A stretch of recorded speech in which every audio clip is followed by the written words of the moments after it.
So I guess number one would be retargeting. Please don't disregard retargeting, as it's definitely helpful.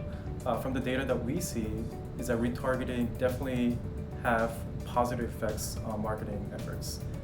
We've seen companies like Zalora, Traveloka, a lot of these companies who not only focus on user acquisition but also focus on retargeting, and they definitely are benefiting out of that. Secondly, we've seen about 20% of the traffic for e-commerce traffic that we rejected as fraudulent installs.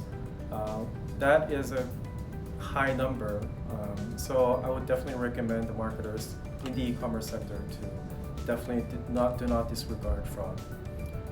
Third point would be try to utilize omni-channels as much as possible.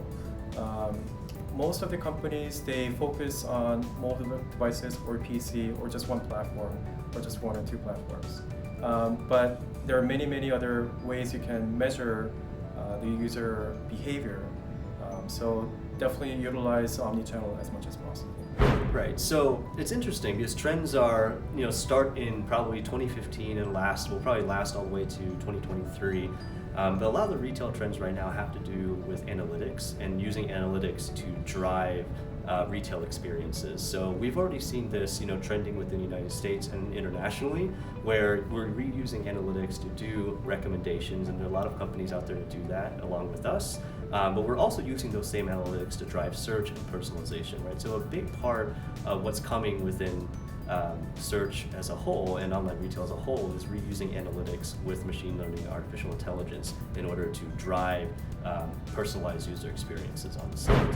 I think there's a couple trends that I think are really important. One is using technology to go beyond just transactional e-commerce to really experiential e-commerce. So creating destination sites for example, in apparel, where you can look at different styles and outfits, and so it's not just click and buy, but it's a whole experience.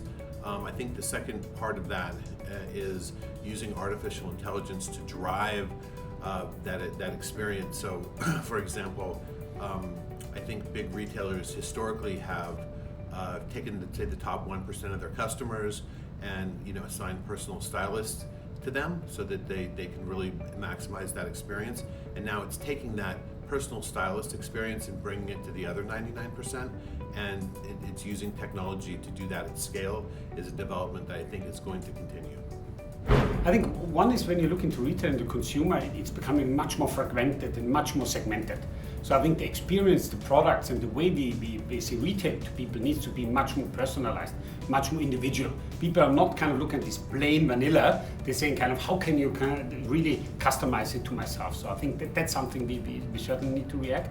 I think we talked about technology already before. I think technology will play a major role. How do you combine omni-channel, the different realities into the retail experience? How do you make sure that people come again?